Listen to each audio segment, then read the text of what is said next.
for stage 2 of the Jayco Herald Sun Tour. Matthew Keenan with you, joined by David McKenzie. And David, Falls Creek is a climb known by many Australian cyclists, and it has been a defining moment on a number of occasions in the battle for the yellow jersey in this race. And today we expect the same. We certainly do. We're into the high country, aren't we? It's a beautiful part of the world for tourists. But for the peloton today, it's a proper mountain. It's a serious climb, and it stacks up against other long climbs in Europe that we see. 30 kilometres from the base at Mount Beauty to the very top here. So it's a high mountain, and I must say, as a commentator and as a spectator of the race, a lover of the race, it's great that we're back in this beautiful part of the world. It's a 117 kilometre stage, and it all gets underway in the beautiful town of Beechworth.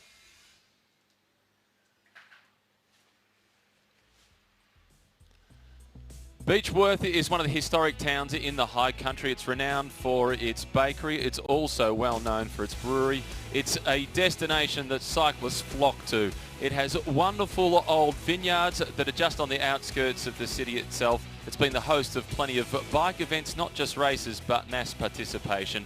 Mountain biking is ever so popular, and you know the history of the place when you see the old gutters, the bluestone gutters. It's a great place to stop after a ride as well, to have a pizza and try and rehydrate. For the riders, they're starting there. They won't be finishing there. It's Falls Creek, which is their destination. When they get here, there's plenty of food to be able to enjoy as well, but that's not their focus. Their focus is, as you mentioned before, David, it starts this climb at Mount Beauty, and the race handbook, for those that haven't done the climb before, they'll look and they'll see veer left, KOM start, 29 kilometres to go. Yeah, it's a proper climb, isn't it? And look, it's a high altitude as well. So, look, it's quite nice at the top now, talking about the conditions as we look down at the start there in Beechworth. Great to see the little kids out, at the start line there. That's Damien Housen signing on. He's a former winner at the top of Falls Creek.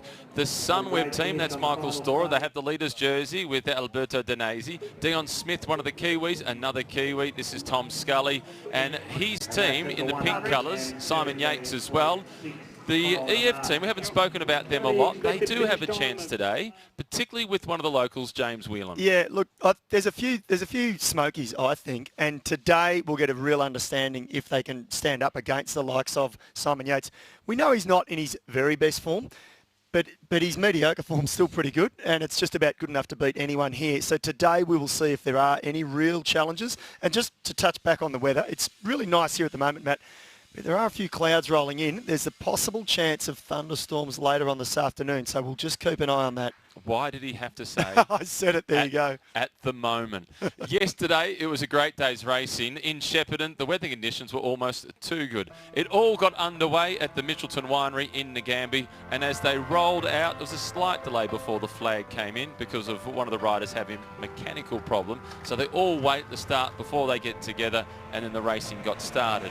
At the first of the intermediate sprints, it was Roy Efting from the Sapura team who picked up the maximum points. Nick White was in second position.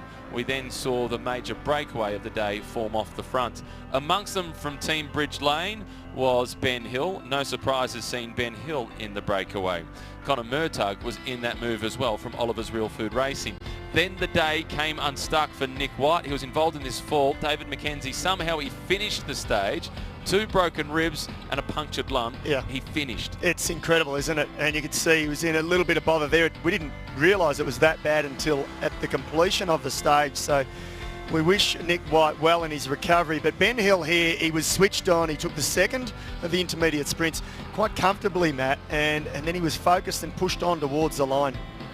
He then broke away from his breakaway companions. As a result of that, he was awarded with the Quest Shepparton Most Combative Prize. But as the peloton reeled him back in, it was all back together again, and the battle was on for the final corner. The sprinters had their moment, and it was the 21-year-old Alberto Danesi who managed to pick up the stage victory. In second position was Caden Groves. In third place was Marino Hofflin.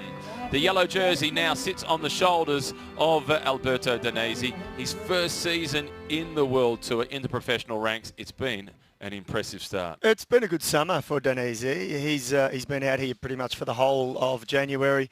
So at some point, he's been knocking on the door, we know that, and now he's got the victory, and I think his confidence will be up. Look, he's only a young man, he's just 21 years of age, so we talk about this being a breeding ground for the Australians, the young Australians. Matt, as you know, it's a breeding ground for the foreign riders as well. He's a sprinter, he won't like today, Yep. but let's hear what some of the favourites did have to say before the stage got underway as they caught up with Pat Shaw. Alberto Danesi, Team Subweb, got the victory yesterday. Ecstatic, weren't you? Yeah, it's nice to have already a win already in February, and first win with the new colours. We tried to do the same today with Jai and Rob, and I think we have a good team to do so.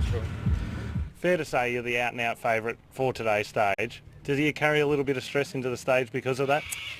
Stress? No. I just want to go out there and do the best I can.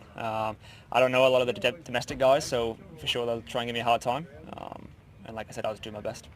Yeah, I mean, I think we've got a few options to play, and yeah, it's an awesome climb, Falls Creek, and I really like it. So I'm super keen for today, and yeah, hopefully we can keep the jersey in the team. Jai Henley, he's super keen. He's also super relaxed. I was just about to say, isn't he? I love it. I love the contrasting from Yates to Jai Henley. He's also a Western Australian. Another Western Australian who knows how to ride this race is the former Australian road champion Michael Freeberg, and we caught up with him earlier on to get his view on the tactics of the race. Before we get to Michael Freeberg, let's take a look at the Tourlay Stage 2 course map to give us an indication as to what they can expect. It all starts in Beechworth. It's 117 kilometres. From Beechworth, it's reasonably hilly getting out of Beechworth, but there's more descending than climbing. Through the Valley Road, into Mount Beauty, through Toowoomba as well, and then onto the climb itself, David, which you know like the back of your hand. Yes, I do, unfortunately or fortunately. But look at that. You look at the graph there and the map. It is such a beautiful spot. They pretty much wind their way through the valley there. Mount Beauty, of course, and that is where the King of the Mountain starts. And there it is, the finish line. High up in the Victorian Alps, Falls Creek, that is the destination. And the elevation tells the story. The climb finishes at just over 1,500 metres. It is a brute of a climb, and it is a Category 1 climb. It is a big stage, and this could be the defining moment, maybe, because on Saturday they have the mountaintop finish again. It's an alpine climb to the top of Mount Buller. It's the first time, hasn't it been, for quite a few years that we've had two alpine summits in the Jayco Herald Sun Tour. So I think it's exciting, and Buller, shorter, potentially a bit harder, but won't talk too much about that just yet. Well, let's get the view of Michael Freeberg and his thoughts on what tactics will be at play today.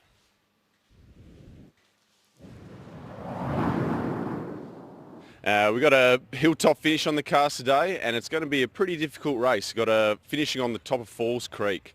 So we're looking at Mitchelton Scott is probably going to be the red-hot favourite, with Simon Yates, the Welter winner, and they're going to have to control the race all day and launch him in that final 15Ks. No surprises there from Michael Freeberg? No, he calls a spade, doesn't he? And look, his team of ARA Pro Cycling Sunshine Coast, look, they've come here super motivated. They've got Hank Vogel's in their ear, the riders that is, as the director. Hank knows this race as good as anybody, and he knows these climbs as well. Hank was known for his classics racing style, but he will know how to navigate the riders and put them in a good position. Well, let's take a look at what has happened in the race so far.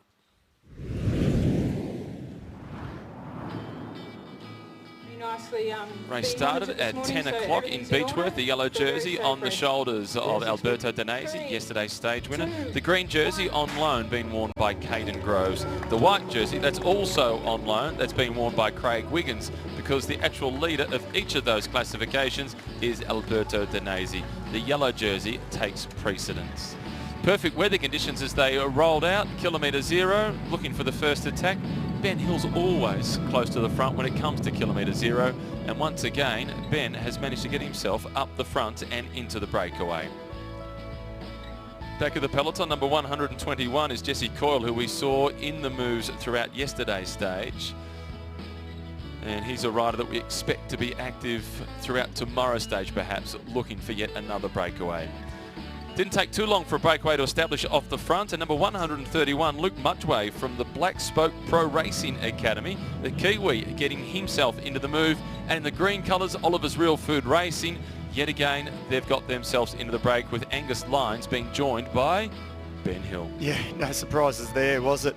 And this was Mudgeway and another rider there, number 112, Kate Bickmore from a Volo team, just trying to go across there and get organised, and suddenly it became 5 and then it became 7, and the break really was established.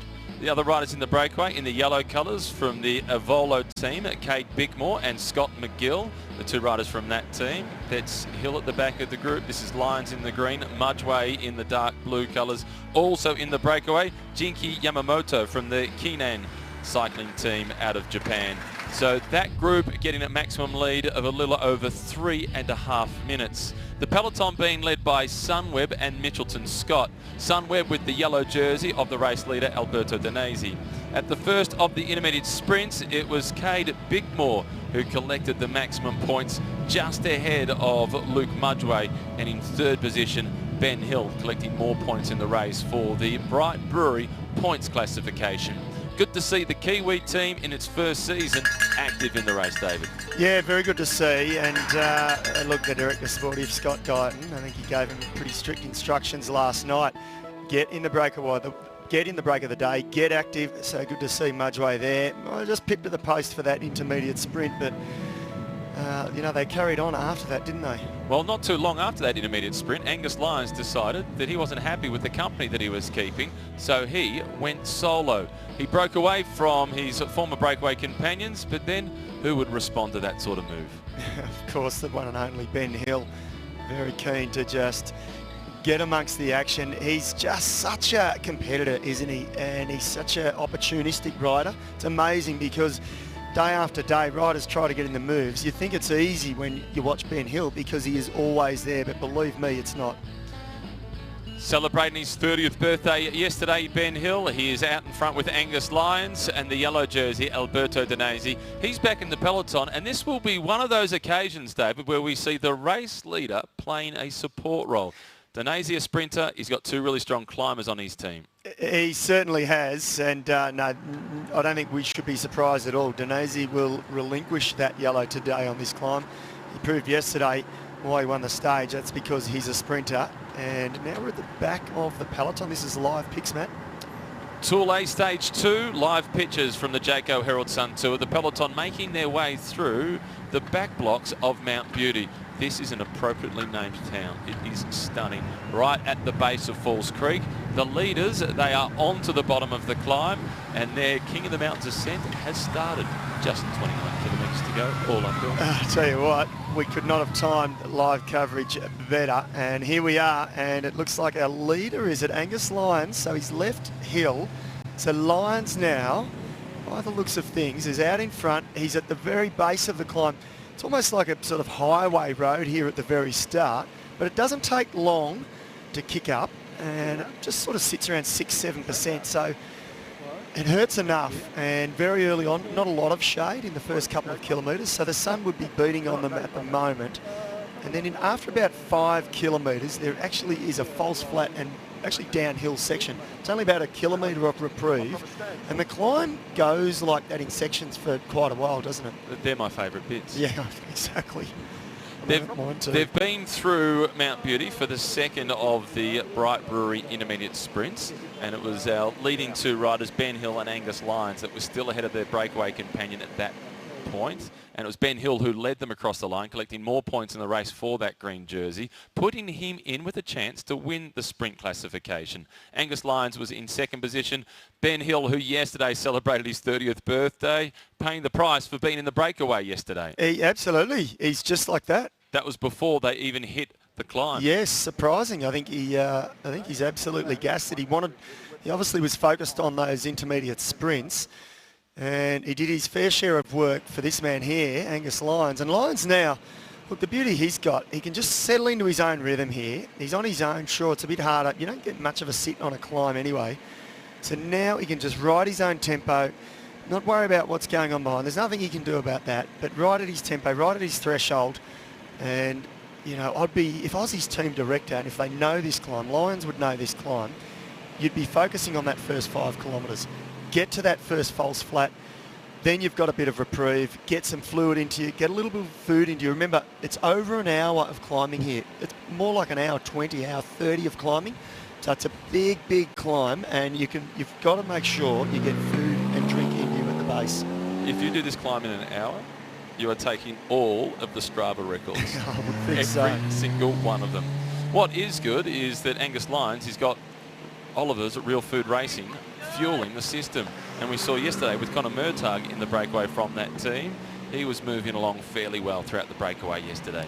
I like this team. It races throughout the Asian circuit throughout the season, gives these riders plenty of opportunity for some good exposure, plus they perform well on the National Road Series. He was a second place finisher last year in the Tour of Indonesia, Angus Lyons, where he also won one of the most important stages in that race. Yeah, he's had some good success, in fact, on the Asian circuit, hasn't he? 27.8 kilometres to go. I'll tell you what, he started the base mat really well. Look, he's pedalling good cadence. He's not revving high, but he's actually looks like he's almost in the big chain ring even on these lower slopes. Well, let's now get down to Pat Shaw, who we think is behind the leader, Angus Lyons. You're correct in thinking that, Matt Keenan. I'm seeing him right in front of us right now. He's just taking a bidon from his team vehicle, some voice of some reinstalling. He's done a great ride today, by the way. He attacked the breakaway group when the time check came through and dropped down to 2 minutes 10. That surge of pace then chased that gap out to 3 minutes. He's looking very good. The rest of the breakaway, though, I can't say the same. They've lost all impetus. They're just trying to survive to the top of this climb, and weather forecast suggests that within an hour we have a heavy storm. You know Angus well. He comes from your hometown of Ballarat. What are your expectations of him from here?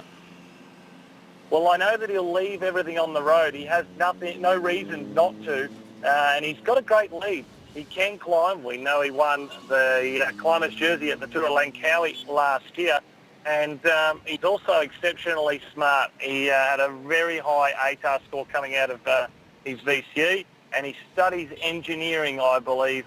So he's a smart guy. He's probably worked out the calculations today. He knows how fast he's got to ride. He still looks fantastic. Well, he's riding smoothly at the moment, and I'm sure that, Pat, you would like to just give him a couple of turns of pace while you're out there. I think he would. Oh, we've just lost Pat there at the moment. Yep. But Angus Lyons is on the lower slopes of Falls Creek. David McKenzie with you, along with me, Matthew Keenan. We're at the finished line in Falls Creek. And when we arrived, David, there was not a cloud in the sky. It was John Hindley, and in fourth was Michael Storer. Pat's here. Pat's here. So, Pat, how's he? He's, to us, what we're seeing, the vision of Angus, he's looking like he's got a good rhythm going at the moment. I saw him pour that whole bidon on his back, though, so he must be pretty hot out there. It's extremely hot. There is no cool air breeze here on the mountain at all. He's still riding the big chain ring. Yeah. He's looking very good. Well, Pat, stick with him and we'll come back to you for updates throughout the race. It looks like there's not far to go, 26.6 kilometres remaining. But David McKenzie, when it's all uphill, that can take quite a while. There's plenty of racing still to come. We are going to see the crucial moments of this stage. Yeah, we certainly are. It's as we said, it's well over an hour of climbing. We know that. Lions have started well, and look, as Pat pointed out, King of the Mountains in Tour de Langkawi, that is no mean feat. They've got a couple of big climbs there. He will know how to ride this climb as well as anybody else. The question is, can he ride it quicker than anyone else, or can he maintain that 1.5 minutes? I don't think he can. No. But one guy who knows the climb really well is a local from Mount Beauty, Neil van der Ploeg, who's been a top 3 finisher at the National Championships in the past. Here's Neil taking us up Falls Creek. Hello, my name's Neil van der Ploeg, and I'm going to take you on a guided tour on the decisive finish of the second stage of this year's Jayco Herald Sun Tour. The climb starts in Mount Beauty right here and finishes at the top of Falls Creek. I was actually born in this building just behind us, the Mount Beauty Hospital, which is only 30 metres away from the roundabout, which marks the start of this decisive climb. I've spent my entire youth going up and down as a cross-country skier and more recently as a professional cyclist. let's get into it and have a look at this decisive climb. So the riders will have done about 87 kilometres at this point, and this is the roundabout that's at the bottom of this iconic climb. So we're just in the first kilometre here of the climb, just making our way out of the town. We've got the famous Big Hill mountain bike park to our right. Many national championships have been held there. So you can think about this Falls Creek climb as having two distinct halves. You've got 15k from Mount Beauty to Bogong Village, then from Bogong Village to the top. And I think the race is going to pan out very differently in those two halves. Up until Bogong Village, it's not as steep. It's actually got a few descents in there. So it'll be very strategic among the teams. The second half, however, it's not super steep. It'll still only be averaging 4 or 5%, but it'll get steeper towards the top. That's where the action's going to go down, in the last part of the second half. But this first half, it's going to be all about strategy and what the teams do, how they're going to play it. I'm looking forward to it. Now, one characteristic about this climb is it's full of bends. It's a real mountain road, just constantly winding up the valley the entire time. Not hardly a straight piece of road ever. Got some mountain bikers. In this first half in particular, they'll be going faster than 30k an hour, which is why it's going to get so strategic. Teams will be not wanting to send their key protected riders. They don't want to get them unleashed so early on. So this is why it's going to get so strategic in the first half. Here we have the famous Cranky Charlie corner, about 4k in. And now we've got our first slightly descending parts up to Bogong Village. So this gives you a bit of an idea of what happens in the first half. So as you can see, the speeds actually get pretty fast in some sections here. So you don't want to be pushing the wind if you're trying to win the stage. Here we are, Bogong Village, and that marks the end of the first half. Now it changes and the climb takes a distinctively different feel. We have no more of those undulations and it becomes just a constant grind for 15 kilometres, getting steeper in the last 4. The peloton is now going to start whittling down and the climbers will come to the fore.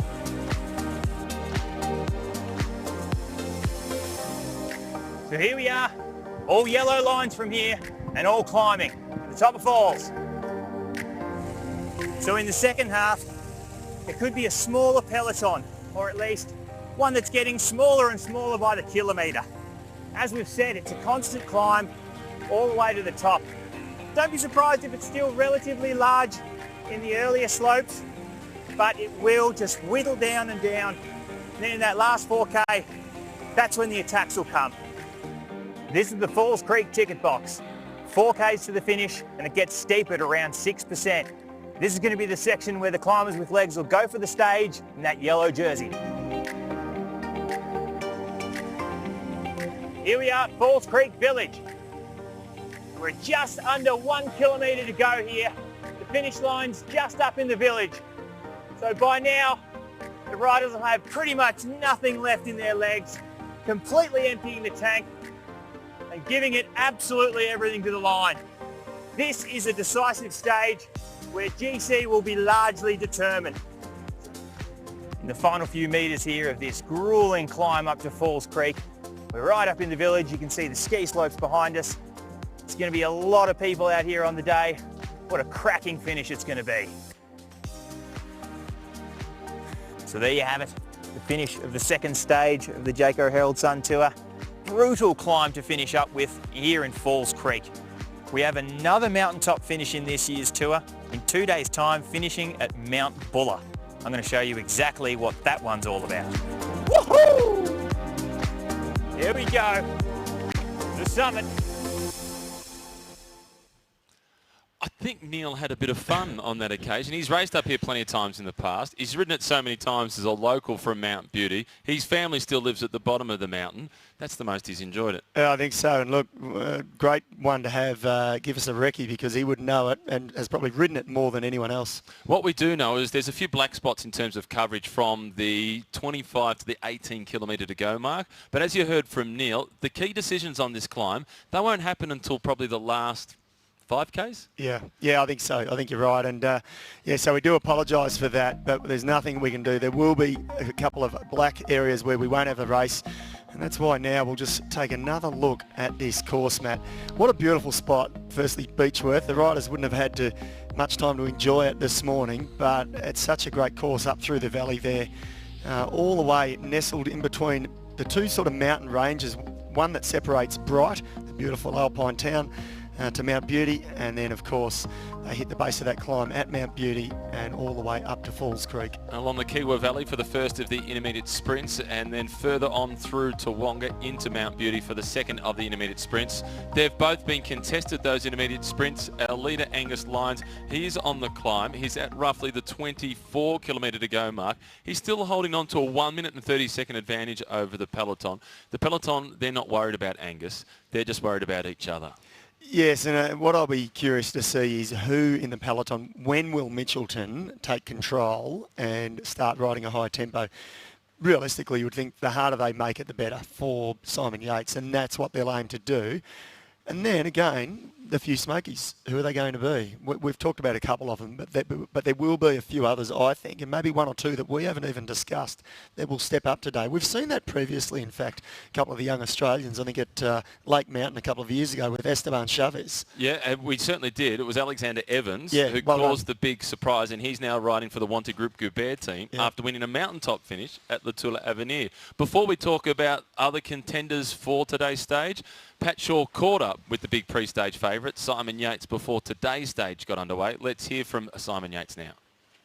Simon Yates, Mitchelton Scott, the form's really good. How are you feeling for today's stage? Oh, it should be a good one. I'm looking forward to it. I know the climb, but I've only done it once or twice from a training camp a long time ago now, so we'll have to see there. But no, I'm looking forward to getting stuck in. Yeah, it's a beautiful stage, and particularly the start. How do you manage that with the team? We've seen big breakaways go away in the past in the Herald Sun Tour. You've got to control that. Yeah, we'll have to be careful. I'm not sure what the other teams are going to do, or if we'll have any help controlling at the start. Maybe not. We'll just have to be careful and go from there. Fair to say you're the out-and-out favourite for today's stage. Does you carry a little bit of stress into the stage because of that?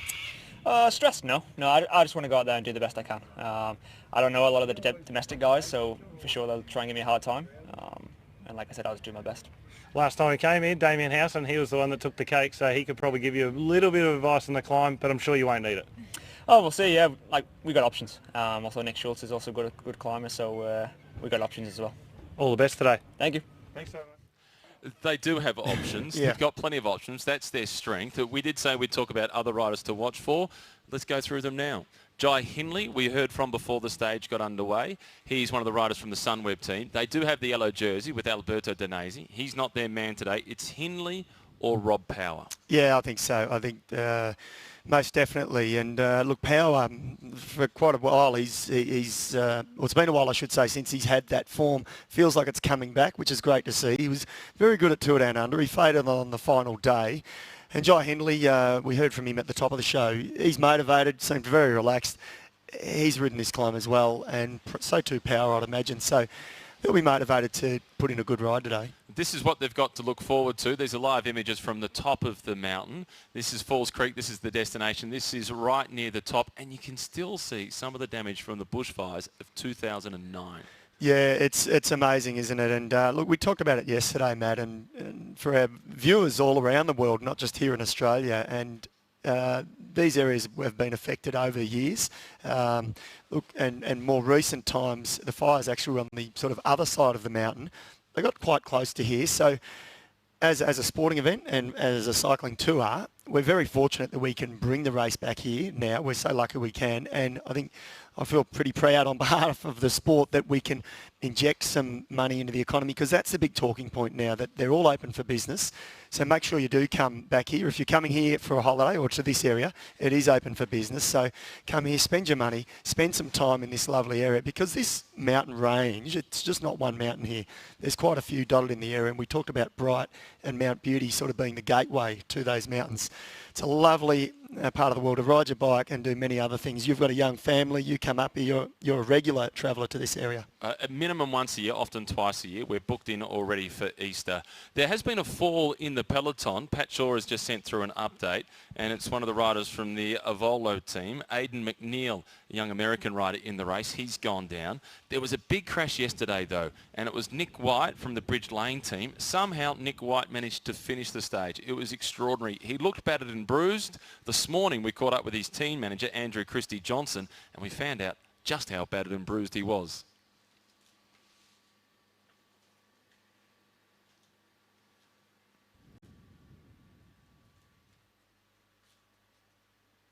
We've got no audio on this. What's he saying? Sorry about the issues that we had with the audio on that interview with Andrew Christie Johnson, but in summary, Nick White fractured 2 ribs, punctured lung and skin off everywhere. He had to go to hospital overnight, and somehow he managed to finish the stage. Here's a look at the fall once again. Yeah. He must have gone high side, because it was left-hand corner and all the skin was off on his right side. Yes, it was. And what I did here, actually, talking to the race doctor, Andrew Garnham, who loves his cycling, and he's been the race doctor on this event for a number of years, he said when they got to the scene, the crank and pedal were completely off the bike, as if they had been literally unbolted and taken off. They weren't damaged at all. So there was some talk about maybe the crank had snapped off completely, and that's what caused the crash, because even though it was out of a corner, it wasn't a dangerous part of the race. It wasn't a hectic part of the race, was it? The brake was away. There were no sprint bonifications up for grabs. So there was no reason for the peloton to be nervous and jostling for position. So it sort of makes sense that something has happened, a mechanical issue has happened through that corner, and that's how the crash has happened. So for Nick White, our thoughts go out to him. The fractured ribs sort of don't surprise me, but the punctured lung and the fact that he finished the stage, they're pretty tough. Our producer said he's covered a lot of sports, and he said to us this morning, I'll tell you what, there's some tough individuals out there in other sports, but he said professional cycling is one of the toughest, and I think he's right. Let's have another go at that interview with Andrew Christie Johnson. Andrew Christie Johnson, Team Bridge Lane. Last night, got to check on Nick White. Unfortunately, had that bad fall yesterday after about 35k.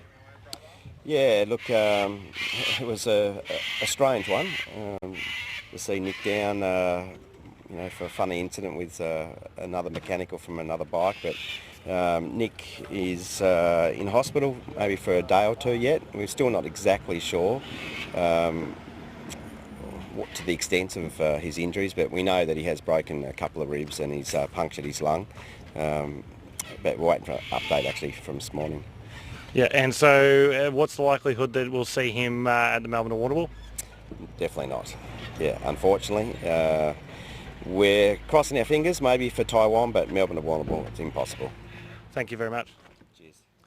He's so matter-of-fact and blasé. This is just part of the sport. Crashes happen. He'll recover and he'll be back. He will. And look, as Andrew Christie Johnson, he's been around the block a few times in this sport, and as a team owner and director, so you've just got to take it on the chin. And he's absolutely right. It is part of the sport, and there'd be a little hint of frustration, I think, as a mechanical from another rider, as he said, and it sort of makes sense to what I alluded to. So there would be a little bit of frustration, but you've just got to cop it. And the more you dwell on it, you don't achieve anything. So immediately you've got to move forward. And immediately what you've got to do is make sure that athlete is hopefully expediting his recovery process. And that's exactly what they're doing. This is Falls Creek. That is the finish line. The last time a stage of this race finished at the top of Falls Creek was in 2017.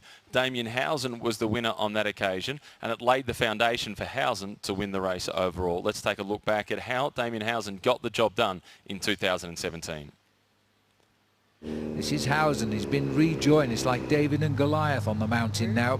But this time, it's Ellison who can't work with Housen. Lachlan Morris setting the pace in the blue. Lockie Norris at the front.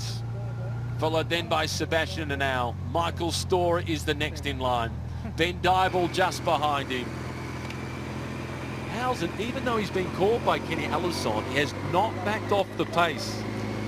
We have seen Housen do so much work for his team over the last few weeks, riding at 40, 50 kilometres an hour on the front for hour after hour. But now he's going up a mountain and he's got just one rider behind him and he's heading for the top. If he can do this, it'll go down as his best ever victory, that's for sure. Still Norris on the front here. Lachlan Norris is riding at the front. He's doing the tempo for Azevedo, another one of the Colombians in the race, one of his teammates. Housen has not looked to Ellison to do a turn of pace at the front, but would he get any benefit from the slipstream anyway, given the height differential?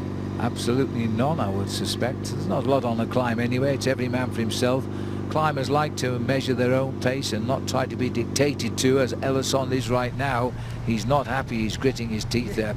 This is a very select group of riders. Guerin's there in that lime green helmet. Norris still setting the pace. The interesting thing with the two top teams up the road, the big names on those teams are just sat here and don't have to do anything at all. Chris Froome is in that group wearing the blue shoes. Chavez is there as well. Many of the riders remaining back there will fear their reputations. Meanwhile, their corresponding teammates, Housen and Ellison, they've got the green light, they've got some freedom, they've got a 1 minute advantage. You can see the slopes here. There's no relent on this climb. We get a little bit of a flat before it kicks up towards the finish again. This is a very, very nice gap now.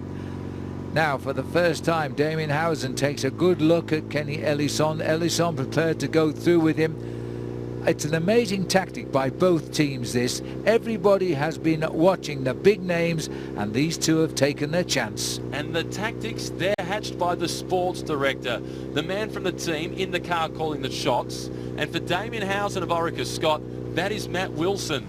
The last time the Jayco Herald Sun Tour came to Falls Creek, Matt Wilson went on to win the race overall. He's got insider knowledge. And was a very good bike rider, Matty Wilson. Was also an Aussie champion on the road, but it's still Lachlan Norris. The fact that Lachlan's been left to do all the work. We go back up to the front here, though. Housen's giving it a real go. And there's another fighting reaction from Kenny Ellison. But will the elastic snap? Ellison is clawing his way back.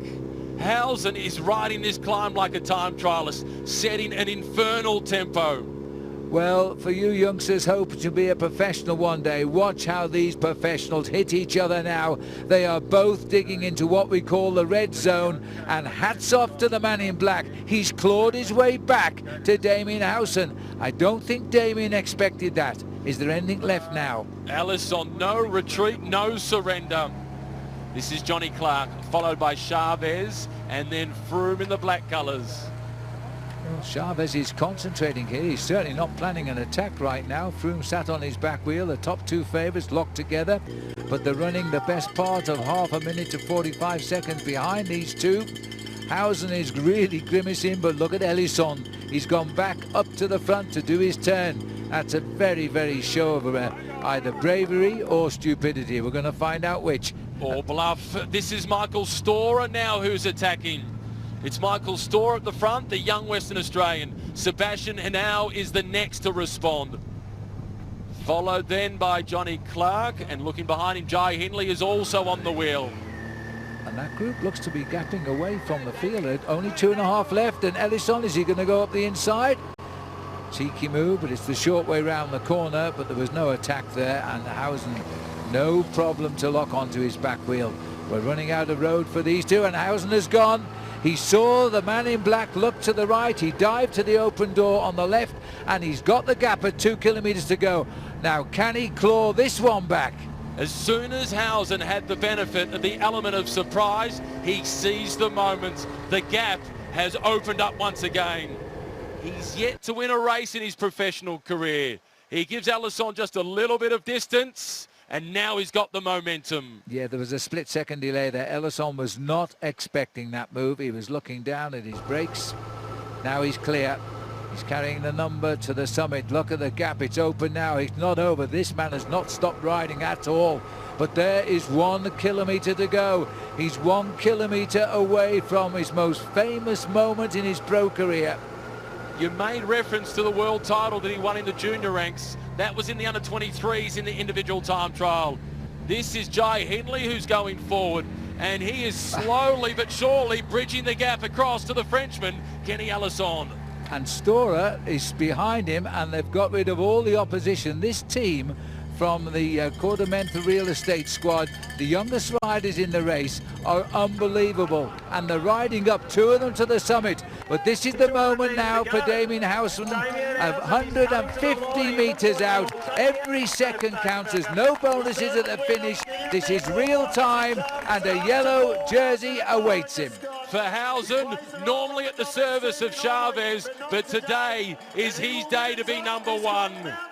All the way through the line, maximum time games, and the yellow jersey will be on his shoulders. Well, that was a brilliant performance by Damien Housen, and a great reminder of how significant that win was. He had Chris Froome back in the peloton, who was in the race as the defending champion. Let's now get back down to Pat Shaw, who was behind Angus Lyons, who still leads on his own. Pat? Yes, Angus Lyons has about a 12 to 13 second lead. Well, we're just cutting out there. It sounded like about a 15-second advantage, 12 to 15-second advantage, and then Pat cut out. It's almost anxiety, isn't it, wanting to know. So no surprises there. And, Matt, you got another update via Pat on who was on the front of the peloton. Well, he has been sending messages that Mitchelton Scott, they're the team on the front controlling the chasing. He also sent a message just a little while ago that Salvador Guardiola has attacked. He rides for the Kinnan cycling team. And Aidan McNeil, the rider that we mentioned before who had crashed, has abandoned the race and has been taken away in an ambulance. Here are some images of that attack, and this is the move that is coming from the Spanish climber. This is Guardiola, who is going off the front on his own, trying to bridge across to Angus Lyons. No big reaction coming from the peloton. There's still a long way to climb, and it's all Mitchelton Scott at the front of the main field. Yes, it certainly is, and it looks like Cameron Meyer, in fact, in those national championship colours. So Meyer setting tempo on the lower slopes here, and they won't be worried about too many attacks. They will ride to tempo, they'll ride to their own rhythm, and they will hope that it will be enough to effectively ride everyone else off the wheel. And again, we keep talking about Simon Yates, but they have got cards to play. And Damien Housen, he comes back here with good memories. We saw what he did here. And what else we saw, Matt? This climb, it's not the steepest, but it's a tough climb. And towards the top, you can see the splinters can appear in some of the more favoured riders even. It's the length of the climb, the fatigue, and we saw in that package from 2017, Jai Hindley, then riding for the Quartermenth team. He now steps up as one of the favourites today for Sunweb, but it's a reminder of not underestimating the riders on that Australian national team. It's a big move by Guardiola. Spanish climber, he's spent a fair bit of time racing on the Asian circuit throughout his career. He's been a 5th place finisher in the Tour of China. No big results to speak of in Europe, but a couple of years ago he finished in 9th place in the UAE Cup. This is a big opportunity for him to prove himself in front of 4 World Tour teams. It certainly is. And Angus around the corner. He's got the leader in his sights well and truly now. Well, it's been a brave effort by Angus Lyons. He rode away from his breakaway companions way down the mountain. In fact, Ben Hill joined him. He took the second intermediate sprint, and then Hill seemingly just drifting off before the climb even begun. And Lyons has been alone ever since then. Back with live pics at the top of the climb. Well, back to the race now. So now we see a little bit more of a... Angus has now been caught by the peloton, and Guardiola is about to be reeled back in as well. And you were right, it was Cameron Meyer, but he's on the right-hand side of the screen, and David McKenzie. Meyer has swung off. His job is done. His job is done, and look, that group now, it's just bit by bit dwindling down. You can see 2 or 3 other riders swinging off, so riders in a bit of bother now, and the The pressure has just gone up another notch. Fresh legs on the front. Meyer's job is done, and now we're probably down to about 30 or so riders. Cameron Meyer's one of the best of the world of riding an elimination race on the track. This is the mountaintop version of an elimination race. One by one, they are being popped out the back door. And you can see, look who's lining up right behind them. It's EF Education first. So they are going to sit there. They're going to sit shotgun, as we call it sometimes, right behind. They will wait. They will bide their time, and they will wait for that first big move. And look, Yates said it in that interview. He said, I don't really know the domestic riders. Well, EF aren't a domestic team, we know that. But he said, they'll cause some problems for me. They know I'm sort of the man to beat, or so to speak. So he'll have to ride really smart. He'll have to ride within himself. He can't get too carried away here, Yates, and he won't. They are riding this like any sort of other mountaintop finish on a European stage race, aren't they? Back of the peloton here, about to be distanced. Another one eliminated. This is Sam Hill, number 66 from Team Bridge Lane. The brother of Ben, he's done. Yeah, it's a case of literally one by one you'll see riders pick off. And there's Housen in second wheel there. So Housen just sitting in second wheel. Dion Smith on the front, Housen in second spot. Then it's Yates, Nick Schultz at the back. Pat Shaw, you're back with us. Hello, Pat. Well, hello, Matt. Finally, we've got each other.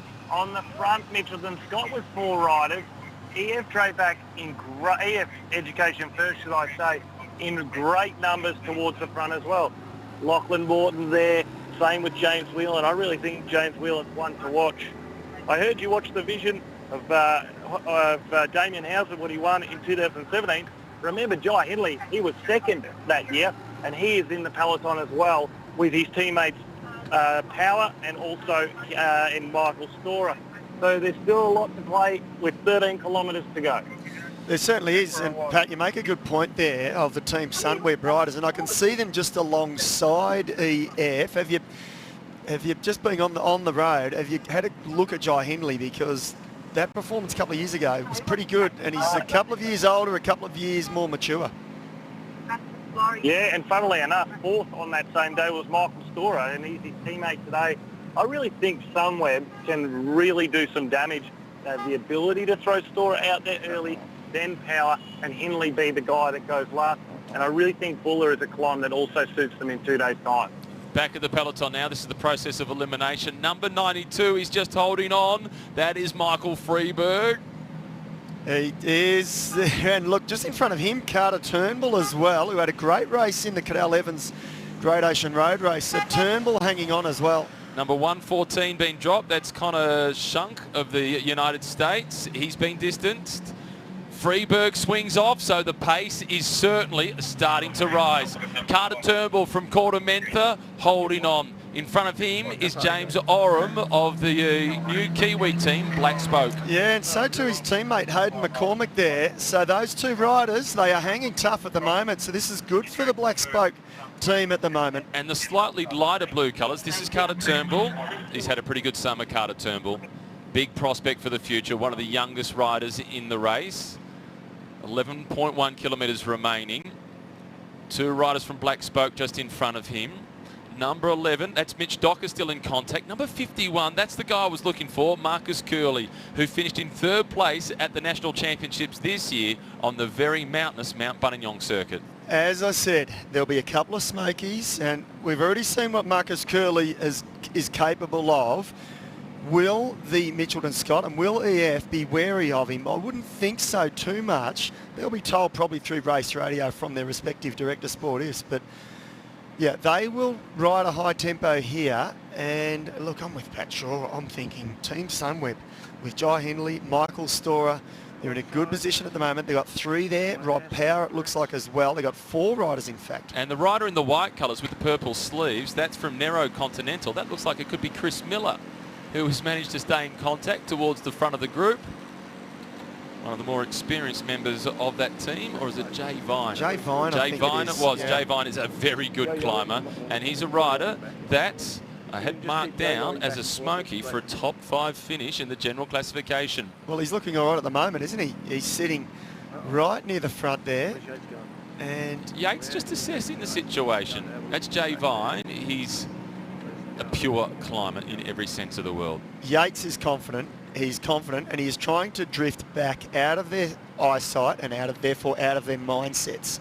He wants to just sit back, number 7. Smith. So his job is done. Another one ticked off. Still 10 kilometres to climb. That's still a long way to go. And I can tell you, Matt, I think the last 4 or 5 kilometres is not the hardest, but it's the most consistent. It drags up. There's a couple more flatter, sort of false flat sections. 5 kilometres to go is where it really kicks up. Oh, plus you've got the fatigue of all the climbing that you've already done. Nick Schultz now on the front, followed then by Damien Howson, and Simon Yates has dropped a long way back. Normally you would worry about that, but not with Simon Yates. That's just his thing. He's assessing how everybody else is going. Well, if he sits third wheel, they're all ready for him, aren't they? They're all ready for him to attack, so he'll try and get the element of surprise at some stage. First of the riders in the pink colours, that's Jonas Rusch. He is 194 centimetres tall. He weighs 82 kilograms. He is comfortably the biggest guy in this front group. Last year, he won the under-23 Ghent-Wevelgem. He's a man for the flat cobblestone classics, and he's still at the front climbing in this group. Big tick for the first-year pro. Yeah, very big tick indeed. Howson now swinging off. He's looking for Yates. Yeah. So Howson drifting back as well. Now this is interesting because they're down to effectively one rider for Mitchelton, Schultz, riding the tempo on the front, and then you've got Howson and Yates drifting back. EF still have 4. Yeah. Well, what do they do here if when Schultz is done, or even before that? Because at the moment, the tempo, it's hard enough, but this group looks like it's stabilised somewhat here. So at some point, they can't ride like this until 3-4 kilometres to go. They need it to be harder for Simon Yates. 132, that's Hayden McCormack at the back for Black Spoke. 10 kilometres to race. Tool A Stage 2 of the Jayco Herald Sun Tour. Damien Howson has returned into second position in this group. Behind him is Jonas Rusch. Then out of the saddle is Nielsen Palace. He comes up to have a brief chat. At the back of that group of riders in pink colours is James Whelan, third in line from that contingent. There is Yates in the black and yellow colours. Yates has gone back to sit just behind Rob Powell in red from Sunweb. The yellow jersey, Alberto Danesi, he's missing. That's no surprise. No surprises at all. No, we expect Danesi to lose the yellow jersey today. Just an update on the weather here. The grey clouds are slowly rolling in. They've been sort of sitting around the top here for some time. They are predicting potential storms within the next hour or so. But at the moment, the weather is holding off. It's still quite nice. We're in T-shirts at the top here. We're at 1,500 metres altitude. We're sitting out in the open in T-shirts. And this is Lockie Morton. Lockie Morton moving up the inside. He is a pure climber as well, and he's a man of adventure. He has 2 jobs, Lockie Morton. Both of them are riding a bike. Yeah, one of them in World Tour races, the other one adventure racing. And I like this move because this is adventurous. It is, and he'll be feeling right at home on this climb, Lockie Morton. And this is good. I think EF have to do this. They need to put a little bit of pressure on here and just try and test Mitchelton. Don't let them ride their own tempo. Don't let them completely control the race. Start to, throw some riders out there. You've got some numbers. Utilise your numbers. And Lockie Morton is a perfect one to do that because he has got that ability as a climber.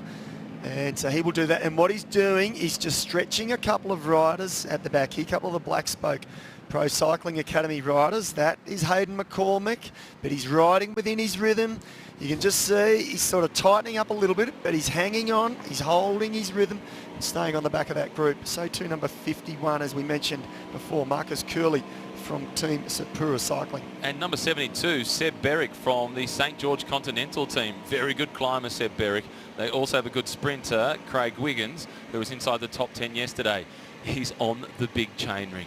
No bad luck with number 13 for Lockie Morton. No, he's turning it there and he's just staying out of the saddle, just trying to keep on top of that gear, and at the moment it's working for him. No, this part of the climb, it's not super steep. It's 5%, 6%, so it's not over the top. If you can keep on top of it and keep the gear rolling, you can actually keep a pretty high tempo here. I'm really impressed with Mitch Docker, number 11 in the pink colours. Not a noted climber, but, well, there's climbing at World Tour level, and then this is not quite a World Tour race. There's 4 World Tour teams here, but Mitch Docker is showing just how good he is. He is, and he's showing his level, and the reason why he's been in World Tour teams for a long time now. You have to have the ability at this level to ride front group if you're going to be playing a role in your team once you get back to Europe and to the bigger races, and that's why he's still here. And just to his left was Carter Turnbull, who looks like he's found his rhythm. He is riding sensationally, isn't he? He impressed me a lot, Matt, at the Cadell Evans race just last weekend. He took the sprint classification and the King of the Mountains classification. He was in the break of the day effectively, had one of his teammates for company. And here he is now, riding in a select group here. They're all pretty much young riders in that quarter Mentha Australian national team, bar Mark O'Brien. So he'd be very happy indeed. McCormack at the back for Black Spoke Pro Cycling, the New Zealand team. He looks to be under pressure. So too is Marcus Cooley. A look across that left shoulder, seeing if there's any more wheels to drift onto. And look at Yates. Yates is comfortable now. He's sitting at the back. Don't be fooled. He is, like I said, he's getting out of eyesight of all of his main rivals. He's going to sit at the back, and he can see everyone as well. He can now assess the situation in front of him. And he is obviously, I believe, confident enough that if anyone attacks off the front, he has the horsepower and the ability to jump when he wants. They might get a couple of seconds advantage, but he'll be able to jump across to them. So he's not worried about this man here either. This is Lachlan Morton, still riding and still out of the seat, turning the big gear. He's not just in the big chain ring. He is broken away from the big favourites. He's in the big chain ring, but it's not as if he's on a 25 sprocket at the back. He is churning a monstrous gear. He must be doing close to 30 plus kilometres per hour. And he's down on the drops. He's on the drops, and sometimes you get into your rhythm when you're feeling good. He went up onto the hoods there. He'll change the gears up. This is a really strong ride by Morton. And good initiative, and now we can see, we just saw a little glance there of the gap. There he is, about 200 metres ahead, so he's going around the next corner. If you can get around the next couple of corners, there are a couple of hairpin bends towards the top. Again, you get out of sight, you start to get out of their minds a bit, and then you start to believe in yourself that just maybe, you can ride away. I'd love to know what's happening with number 1, Simon Yates. He's doing a fair bit of talking on the radio back to the team. He's got 2 teammates setting the tempo at the front of this group. He's bluffing. I think he's bluffing. Yep. I really do believe Yates is bluffing. Look, he was pretty good at Tour Down Under. He couldn't go with Richie Port on Wollonga, but he wasn't far off it. He was the best of the rest at the end. 3rd at Paracombe. Yeah. So I think he's good here. And look, these climbs, these longer climbs, are more suited to him. He's got some race days in the legs now, and he will step up for the team today. But doesn't mean he's going to win. I'm just saying he's going to be good. Doesn't mean someone like Michael Storer, Rob Power, or a couple of these smokies here won't get the better of him. Israel Startup Nation still with 2 riders in the group, Alexander Cataford, and they also have Omar Goldstein in the group. That's impressive because Goldstein yesterday was the rider doing all the chasing for the sprinters. And he also played a real domestic role at the Tour Down Under as well. So Goldstein now, he's free to fly, and he's found some wings because he's riding in a select group. And look, the other one to talk about, I think we've mentioned him already, but James Whelan. Yep. We mentioned him at the start. He is sitting towards the front, and we spoke about him. And when I say the start of the race, we penciled him in, and Pat said he made a really good point that James Whelan has known since November that he would be riding this race. He's an Australian. He lives in Melbourne. So he'd be motivated here, and he is earmarked, no doubt, today and, of course, the Mount Buller Day. So I could almost say James Whelan maybe is the big challenger to the likes of Yates and the Sunweb riders. And numerically, he's in a really strong position because his teammate Lachlan Morton has just gone off the front. He still has Mitch Docker in the group and Nilson Paulus, who last year we saw how well he climbs, finishing 21st at the Volta a España. And you know what I'd be doing? The only thing I'd be doing now if I was James Whelan, I'd be sitting up as well and going behind the wheel of Simon Yates. Just keep an eye on him? Yeah, frustrate him. Sit right behind him, follow him all the way, because as you just pointed out, he's got this man here, Morton, out in front. He can go initially with that acceleration of Yates, so be ready for it. Don't be 1 or 2 split seconds late when Yates is jumping from behind. You can't afford to give a world-class climber like Yates any room at all. Don't give him an inch. So sit behind him, let him know you're there, annoy him. You know, it'll play with his mind a little bit. Lachlan Morton is playing with their legs. He's out in front on his own in the pink colours of EF Education First. This is a mash for cash, as Rowan Dennis would say, and he loves the high mountains. He's been the overall winner at the Tour of Utah, where he's also won 4 stages. He's been at the Tour of the Gila. He loves high altitude. This is not super high. It goes to roughly 1,600 metres in altitude, but it's a mountain, and this is his favourite territory. It certainly is, and he's a little bit lighter too, Matt, because not much, but he shaved his mop of hair off a couple of weeks ago for charity. Him and Mitch Docker, in fact, who's there. Maybe that's why Mitch is in the front. They raised almost $10,000 for the bushfire relief funds, so really great. And the fact that we're back in this area that's been affected, and this man's off the front, I think it's just fitting. And he is, you cannot push those gears if you're not feeling good. You can go on the attack and be a last-ditch effort to help your teammates. This is a real attack because he is feeling good. You do not turn the big chain ring when you're 6 kilometres to go. You know that as well as anybody. So this is a proper move here by Morton. He's already been climbing for 24 kilometres. Yeah. So there's some sting in the tail as it is, and he's adding to it. This is the reaction, and it's coming from Jay Vine of Nero Continental. Jay Vine was really looking forward to this race. He earmarked it as his big target. This is almost his grand final, and it's the start of the season. Yeah, this is good. This is what we want to see. We want to see the smaller domestic teams put up a fight, put up a challenge against their more fancied World Tour teams. You can see here, Foals flat, slightly downhill. This gives Morton a little bit of reprieve. Smart, take the bittern out, have a drink, get some fluid in. He knows he's got about 6 kilometres to go. Then it kicks back up. See Vine there as well. He's moving quick. They're doing 35 kilometres there. Comes around this bend and then abruptly it just ramps up. Not super steep. Peloton aren't too far back either. Let's get down to Pat Shaw, who's on the road just in front of Lachlan Morton. Pat, how fast is he going? Hang on, Pat, before you say anything. Hang on a moment, Pat. We just saw some images from the back of the peloton, and believe it or not, Pat, it looks as if Simon Yates is actually being dropped, and here he is. Pat, Yates is being dropped. How fast is Lachlan Morton moving? Well, Lachlan Morton's flying. Young Jay Vine from the National Road Series nonetheless rides for Nero Continental. He's driving across. He's joined him, gone straight to the front, said, I'll take over the lead of this ship, thank you very much. Back in the peloton, Sunweb have now seen Yates in trouble. They have accelerated at the front and are getting ready to launch their two-pronged attack, Power and Hindley. This is impressive. Jay Vine has caught Lachlan Morton. The rider from Nero Continental is now out in front, and I can safely report that their team van made it to the finish line in the hands of David McKenzie. It certainly did. Well, Vine, this is that the initial move. effort. No waiting, no sitting with Lachlan Morton. Into the slipstream, straight on by. Yeah, and I think he surged a little bit too quick, Pat. It was a good move by Vine, but suddenly now the reaction from the peloton. Pat, did you see this coming? Simon Yates getting dropped. I really did think he was bluffing. Well, in fairness, when I saw him this morning, I interviewed him. He didn't seem confident in his tone. He didn't feel like there was any pressure on him, and that was a worrying sign. I think that this team Sunweb, particularly this young team from Sunweb, they just look like they're really eager to set a statement here this week. And they started in beautiful fashion yesterday with a great sprint finish victory for Alberto Danese.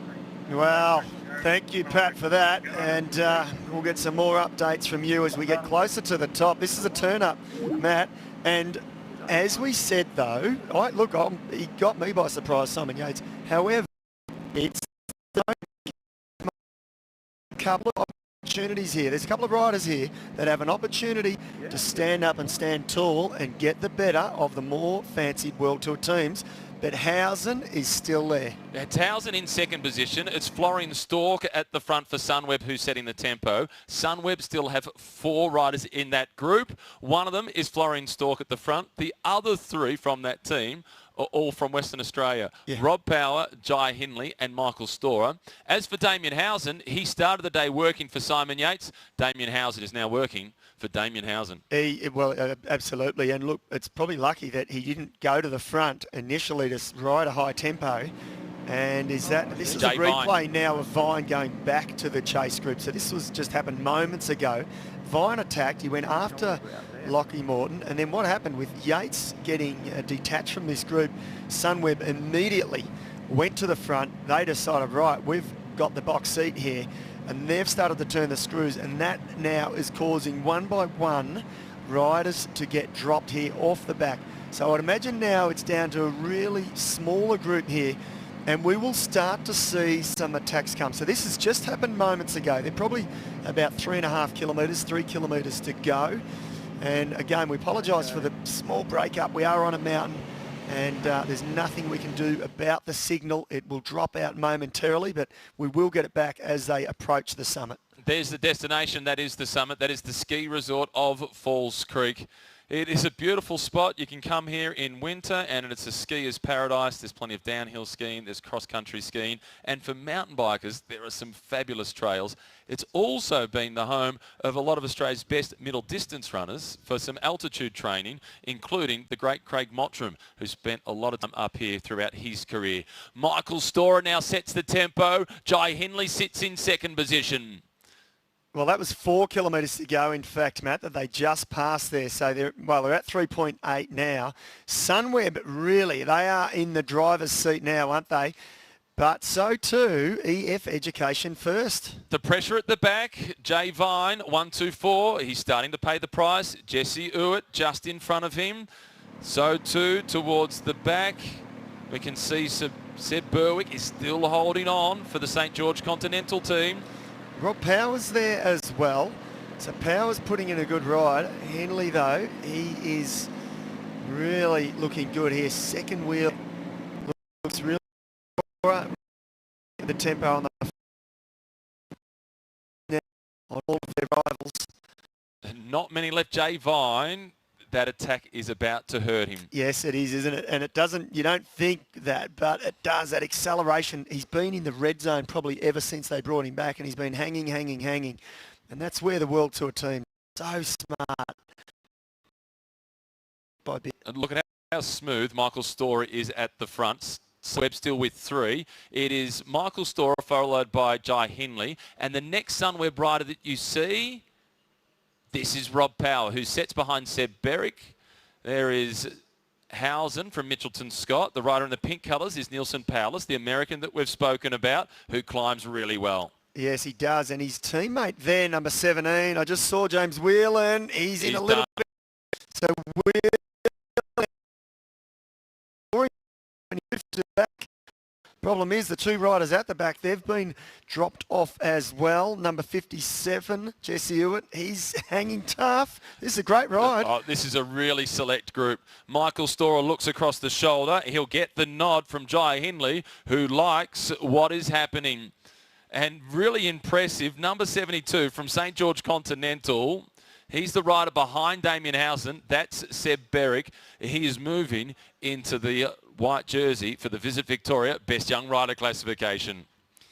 Well, it's really dwindled down, hasn't it, in this last 5-6 kilometres? And this is what I said earlier. The last 5 kilometres, it's just consistent. It's not super steep, but at the back end of 25 kilometres of climbing, and then you've got 5 really consistent kilometres, it's just enough to really split this group up, and that's exactly what has happened. Disappointing day for number 17, James Whelan. He was one of the protected riders for EF for Education First. This is his first big race of the season, but now for that team, their hopes rest on the shoulders of Nielsen Powless, the man who's in 3rd spot, following a very comfortable-looking Jai Hindley. Yeah. You tell the story, Dave McKenzie. If you can take a drink of water at this tempo, you're going okay. Yeah. As another one is dropped, Jesse Ewitt loses contact. Yeah, you've hit it right on the head there, Matt. And here we go, exactly what we're thinking. Jai Hindley is taking a sip. Now he's going to surge, and let's just see the reaction. Nielsen Powless, Housen tucking in ever so slightly. Rob Power still in contact at the back, so the process of elimination continues. Good ride by Jesse Ewitt. This has been strong. And now for Jesse, he has to find his rhythm somehow and limit the damage because he's still holding on to a spot inside the top 10 in the general classification. Yes, forget about Michael Storer here. Just ride his own tempo. and really go for it. Rob Power, he'll just try and follow at the back. So Power, he's not in trouble, but he's just there. Housen seems to be following well. He's reproducing this 2017 format. He was very good on this mountain a couple of years, or 3 years ago. And now, number 72, Seb Berwick now surging. Seb Berwick, this is brilliant for St George Continental cycling team. Phenomenal. The young Queenslander, number 72. He had a tough season with the AG2R feeder team and he almost hung the bike up. He's back in a big way. He's found his mojo once again. This is where Seb belongs. Jesse Hewitt now, and Storer, he's jumped on for the ride. He'll try and recover somewhat. Seb Berwick going again. He's really starting to turn it here. They're starting to think of the finish now. 2 kilometres to go. He's dropped Rob Power and he's put Nielsen Powless under pressure. He's the only rider in this leading group who's not with a World Tour team, and he's the one who is doing the damage. Number 72, Seb Berwick from St George Continental. Macca, he looks poised to perhaps go again. He does, and look, interesting to note, Damien Housen is not, he is just following the wheels here. Nielsen Powless now. Yeah. It should be Nielsen Powerful because he's charging inside the last 2 kilometres. Well, I'll tell you what, that's a brave move because he was off the wheel there, and I think he looked for, he saw an opportunity to go, but he was obviously struggling just a little bit. Housen riding smart. He hasn't launched one attack. He has followed the wheels. He's let Hindley jump, Berwick, and of course Powless as well. But I just wonder if Housen will follow all the way to the end, stay with them, as he's already thinking about 2 days' time, or will he try and launch a late attack himself? Number 72, Seb Berwick, looks as comfortable as any of the riders in this group. He's riding a small gear, he's on top of it. Nielsen Powless isn't. No, if I was Jai Hindley, I would almost drive it all the way for the next 500 metres. I wouldn't sit up too much. I think he doesn't realise how much potential he's got them on the ropes. He probably, if he can just commit for 500 metres, potentially could ride them all off the wheel here. But Seb Berwick, he's the one with the quickest reaction, isn't he? A couple of jabs to the chin, courtesy of Sebastian Berwick. It's time for the uppercut. He's on the charge, and it looks like he is going again from the front. He opens up a small gap. This is outstanding. Yeah, brilliant riding. Brilliant riding indeed by the young Australian. And now Hindley goes again. And Housen is just glued to his wheel. He knows he is the danger man, Jai Hindley. Look at the position on the bike of number 2, Damien Housen. Yep. Nielsen Powless has taken a while to pick up the wheel, but he's calm. He sticks with it. He's not quite back on yet. I think he might get there.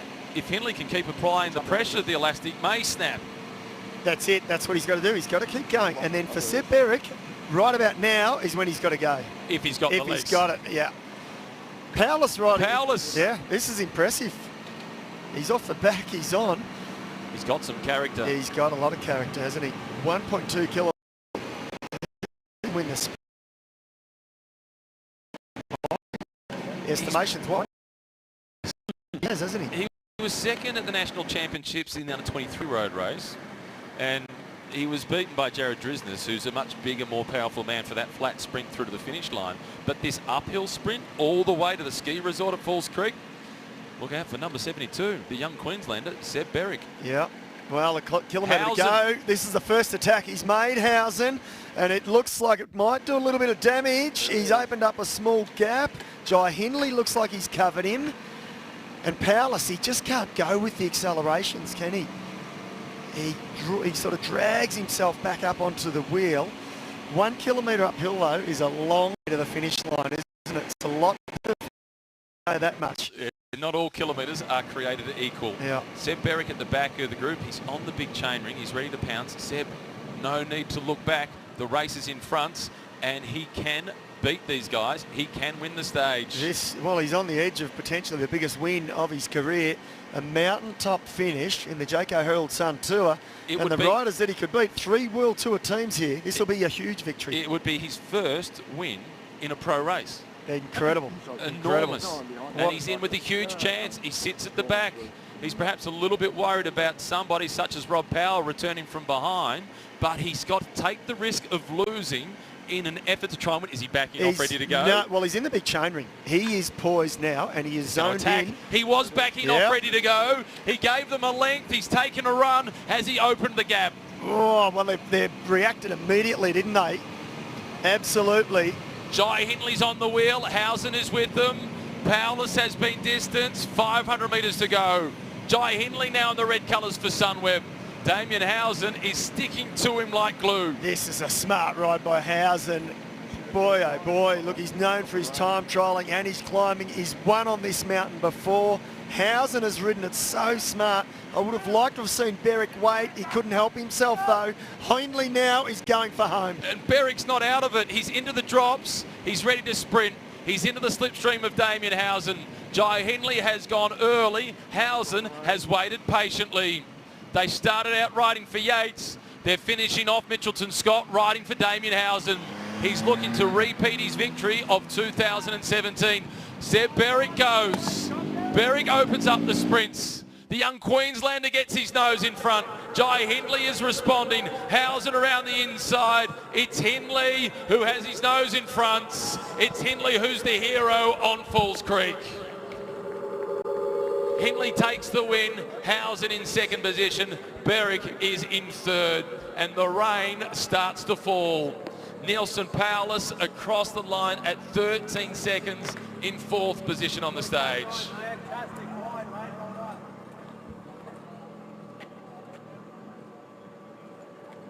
Now the Sunweb team keeping themselves with the two riders inside the top five. Michael Storer now fighting his way back as he crosses the line at 35 seconds behind. Jesse Ewitt about to go across the line as well. He's the rider in the blue colours of Team Sapura.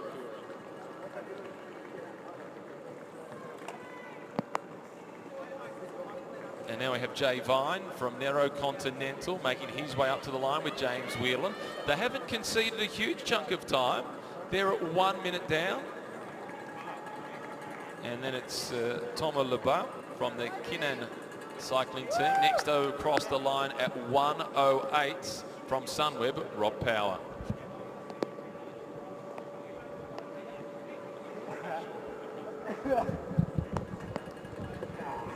Joined in commentary now by Pat Shaw, who's been following the race. The clouds have opened just as Jai Hindley crossed the finish line. Pat, that was some race. Well, it was some race. How was a Jay Vine from the National Road Series? He catches Morton out front. What about Seb? Mate, I spoke to you about him this morning. I said, remember last year he came to the Sun Tour, didn't even make stage one. A stick went through his wheel, snapped the spokes, broke his collarbone. I drove him to stage 2 and 3 before he could be transported home.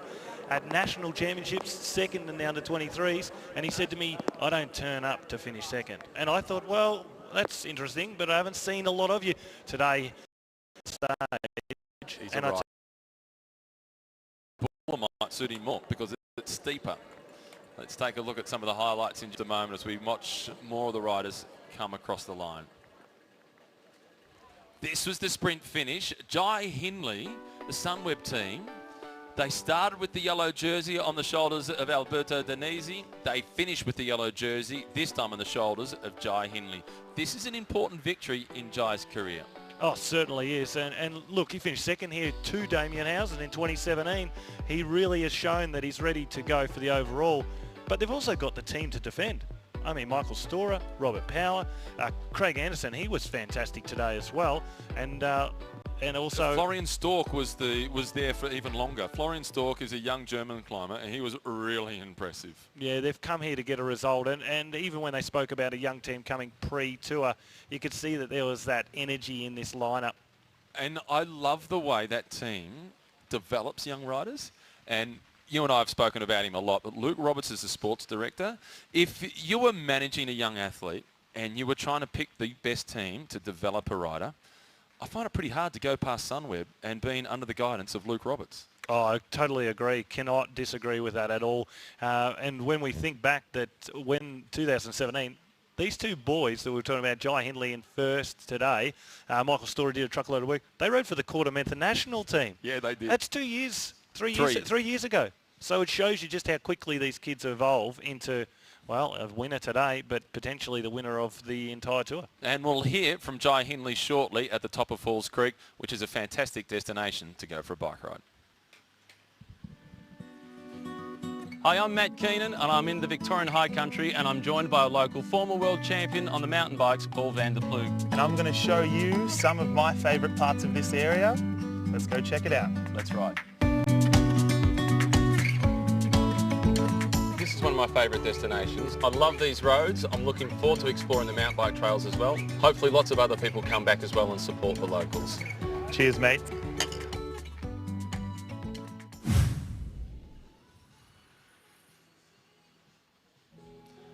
And Falls Creek, it's not just a mountain to be able to ride your bike up. There's the lake at the top of the mountain as well. Fabulous ski resort. There's all types of skiing that you can do here, Pat. They've got the cross-country skiing, downhill skiing, tobogganing for the kids, perhaps tobogganing for Dad as well.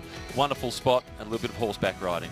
Yeah, it is a beautiful place. Normally we go for a ride after the stage, but it looks like it's going to get a little inclement up here today. Beautiful place to ride the bike in the high country. Was down at the start this morning at Beechworth and there was a big turnout there too. It's great to see people putting some money into the shops in the fire affected areas. Confirmation of the stage results. It was Jai Hindley ahead of Damien Housen and Sebastian Berg in third position. Nielsen Palace was at 13 seconds. Then Michael Storer clawed his way back to fifth. Jesse Hewitt in sixth place. Then James Whelan followed by Jay Vine. Impressive performance by Jay. Thomas Labas in ninth position. Rob Power in 10th place. So 3 riders from Sunweb inside the top 10. Talk about having cards to play. Well, and that's an interesting thing that I was mentioning in the vehicle. Mitchell and Scott, we haven't seen their next rider, but certainly there's a big gap. The general classification, though, it's tight, really tight. It's by 4 in third position at 6 seconds behind. All that separates those 3, the time bonus from today's stage. It's then Nielsen Palace at 23 seconds behind. He's not out of it. Nor is Michael Storer, the teammate of Jai Hindley, at 47 seconds behind. They can play that tactical card on the stage to Mount Buller. They certainly can, and equally James Whelan with Nielsen Powers. That 23 seconds, it's that awkward gap, isn't it, Matt Keane? They're not going to let him go, but maybe they can't follow James Whelan. Initially, he goes out, tries to break the race up. Beautiful race today. Pat, you spoke to Jai Hindley before the start. David McKenzie is with him now as the stage winner. Jai, well done. Tough mountain, this one. I'll tell you what, not much separated the top 3, the 2 other riders with you there. Yeah, it was pretty touch and go. Yeah, hats off to Damien and Seb Berwick. They were super strong and I just couldn't shake them, you know. And yeah, just thought the 300 to go probably went a bit early, and then I held back a bit, and then Seb went and I could follow him, and then came around at the end. So yeah, just stoked to finish off all the hard work that the boys did today. Yeah, they were just amazing. So what about Simon Yates? Any surprises there? I thought he was bluffing at one stage and suddenly he was off the wheel, and was that when you guys got the call as a team to really apply the pressure? Yeah, I mean, it was a bit of a surprise really. I'm not sure what happened, but yeah, the guys, we were holding back and waiting for the end, and then, yeah, we were going to go anyway, and yeah, the boys did a good job, and I had so good, yeah. The team is strong. This puts you in a great position, doesn't it, with a few days to go. You got another mountaintop, but you obviously got some good climbing legs on. Yeah, I mean, I trained really hard for like the Aussie summer, and yeah, I was a bit disappointed with my own personal result at Down Under, so yeah, I knew there were some hard stages here, and I was really motivated to come here and do well. So yeah, pretty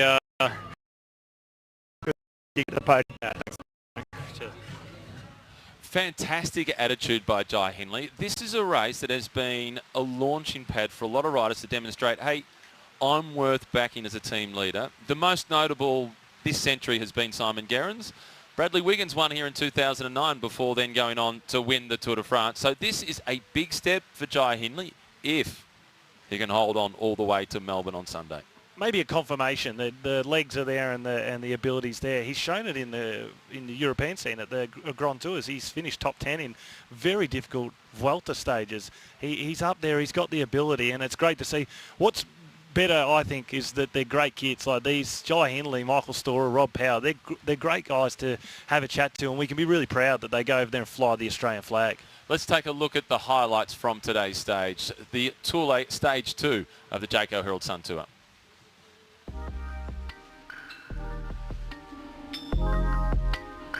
And it all got underway with the yellow jersey sitting on the shoulders of a rider from Sunweb, Alberto Danesi. The green jersey on load with Caden Groves. It started in Beechworth under clear blue skies. It was a beautiful morning. I got out of the car with the vest on, took it off immediately.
And they're virtually locked together at the top of the general classification. The yellow jersey with Jai Henley. Second place at 4 seconds behind is Damien Housen. It's then Seb Berwick in third position at 6 seconds off the pace, but he has the white jersey as the leader of the Visit Victoria Best Young Rider classification.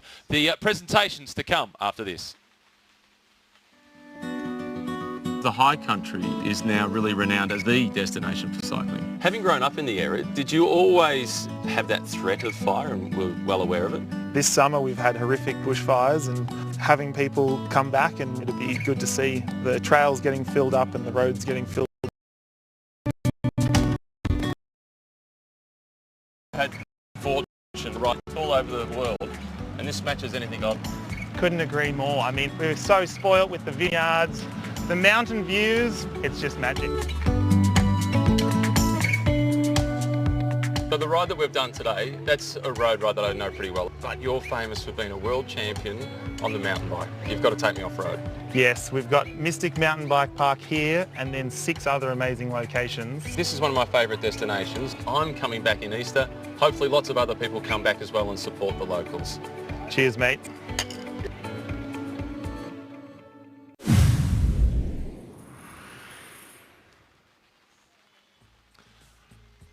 Well, Falls Creek also hosting the stage finish today. It was Beechworth that hosted the start of the stage, and what a beautiful town it is. Later on this year, it will be hosting the Opera in the Alps. That is late March, which is one of my favourite times of the year. Autumn in the high country, stunning. Have its famous bakery. There's plenty of mountains. They've started and finished in Beechworth. I know you've ridden a few here, Pat, in association with the Jayco Herald Sun Tour. Make sure you stop at the brewery as well. Have a pizza. If you don't like a drink, they've got other options. They have a lot of other options, but it's also a beautiful place to sit down and relax too. That's what I find about Brighton and the high country is you come here and it's like switching off your mobile phone. You just let yourself enjoy the environment, enjoy the peace and quiet. And some of the roads we've travelled on today, they're beautiful to ride along and to really enjoy the fresh air. It might sound a little bit strange to you coming from Ballarat because you've got lots of these. One of the things I really love in Beechworth is the old bluestone gutters, which take you back to the horse and cart period, and they still have the troughs in the main street for the horses. Fantastic. Well, and Beechworth is one of the best maintained places in country Victoria. You go there, it looks like you've walked back in time, but it's evolved as well. And certainly since I've been doing training camps in the area for 10 years, it's really evolved as a beautiful place. Falls Creek, it is starting to rain here at Falls Creek. The women are due to start at 2:30. Looking forward to seeing what happens with the women's race in terms of whether they race down the mountain or if that gets neutralised. Safety might be the priority, should be the priority. It may well get neutralised on the way down. Sounds like the presentations aren't too far away from getting started. David McKenzie is behind the microphone for the presentation. Pat, he was getting a little excited with a few kilometres to go. I've got a couple of corkies in the left quadricep. Yes, Dave McKenzie on stage now, about to start the presentations. But we all get a little bit excited, don't we? Because we know the effort that the riders put in to be prepared for this time of the year. And it's great to see Team Sunweb and Mitchelton Scott, Israel Startup Nation, and also EF Education First Pro Cycling, the World Tour teams, make their way out for this really historic event. And they're the teams that attract all the attention. But in terms of getting us excited, it was the move from Jay Vine, who rides in the National Road Series, and then the performance of Seb Berwick, who it's much like being in the pub in Liverpool when you saw the Beatles for the first time and they hadn't signed a record deal yet, and you feel like you've uncovered a star. These are guys that you and I get to see a lot of, but this is our first opportunity to share them with the rest of the cycling world. Yeah, correct. And there's a lot of people tuning in around the world, not just in Australia, and that's what's great about the coverage. But we quickly forget Angus Lyons. It was a great ride, and I've got to mention him because he's from Ballarat, but I'd mention him anyway. He went after it the hard way, but he knew that was the only way that he could produce a result. Wasn't in the finish. The finish was Jai Henley, who was the best rider on the day. Best on ground, as you said. I think Seb Berwick, he's definitely shown that he's got the legs. But Damien Housen, you've got to give it to him. Probably didn't come here as a leader, but he's had to fill the role. That's not an easy task as a rider to find out, 10 kilometres from the summit finish, Category 1 climb finish up here this afternoon for the GoTafe King of the Mountains jersey. I'm certain that he came here as the number 2 rider. It was Yates who was number 1, but Yates made that call and said, I'm no good, Damien, it's over to you. Fortunately for Damien Housen, he hadn't done any work on the front prior to that happening. So in terms of his energy expenditure, it was no different to if he had been the leader from the start. It's the psychological switch that's the hardest. Yes, and now the time gaps with Mitchell and Scott, I think we've got an interesting stage tomorrow. Yeah. It was earmarked as a breakaway day, but often we see these large groups. What if it's windy? Well, windy, they might try and split the race, but even large breakaways, they get away, and there's a couple of GC riders just sneak their way in there, a minute and 20, a minute 40 back. That's exactly what we want, isn't it? That's the recipe for tomorrow's race. Well, tomorrow it starts in Bright. It goes through to Wangaratta, and right from the very beginning, there's an 8-kilometre climb over the top of Tawonga Gap. That is a tough climb. It is a tough climb, and it's interesting because people think that just because you're a climber, you're a good climber on all hills. You're not. And what about the descent? And the descent is technical, and it's fast, and we've got a run in that's not an easy one across after Bright. There's some undulations as well, but there's good terrain to be able to cause some splits. And then the following day, we have another mountaintop finish at the top of Mount Buller. This is the white jersey for the Best Young Rider. Visit Victoria, Best Young Rider classification. This is Seb Berwick. He was fantastic. But your winner of the Tour Stage 2 of the Jayco Herald Sun Tour. Looks as if they're bringing up the top 3 on the stage. In fact, they're introducing the top 3 on the stage. So Seb in 3rd position on the stage. Damien Housen, look at the height difference between those two. Housen in 2nd place on the stage. And Jai Hindley, reversed in the order from 2017. He was 2nd behind Housen then. He's 1st ahead of Housen now. Yes, and it was a fantastic performance. Spoke to him before the start. You could tell he was motivated. And Team Sunweb, well, between their their women's and men's team, they've been lighting it up the last few weeks, haven't they? Oh, what a fantastic start to the season they've had, with Leanna Lippert winning the Deakin University Cat 11's Great Ocean Road race. She was second in the Santos Tour Down Under, and their team won every classification except for the general classification. And now yesterday they won the first stage, they've won the second stage, and tomorrow they'll be the favourites again with Danese in a sprint finish if it comes down to that. Maybe Danese goes in the breakaway tomorrow, tries to pull a hoodoo. Yeah, we've got to be excited, but it is a fantastic situation that's formed. I don't mind the time gaps in the general classification, as you stated. Buller probably suits Berwick even better again because it's more of a power to weight. It's a watts per kilo type of climb where here you still need a fair bit of power, and that's really what surprised me about him today. He's a smaller guy, and I didn't think that he would handle the flatter sections on the climb. He never turned a crank wrong all day. He was brilliant, but it's Jai Hindley. He's the winner of the stage. He takes the yellow jersey. There's still plenty to come from this year's Jayco Herald Sun Tour. Jai Hindley, though, is the man with the target on his back. He's our new overall race leader. Until next time, it's bye for now.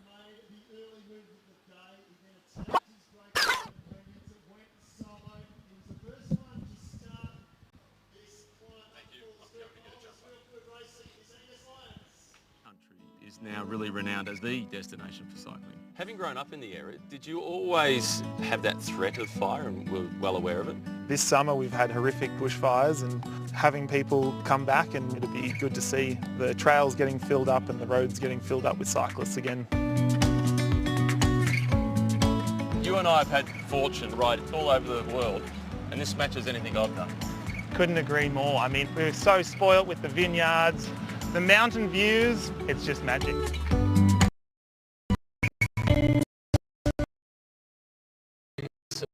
Road I don't know really well, but you're famous for being a world champion on the mountain bike. You've got to take me off-road. Yes, we've got Mystic Mountain Bike Park here and then 6 other amazing locations. This is one of my favourite destinations. I'm coming back in Easter. Hopefully lots of other people come back as well and support the locals. Cheers, mate.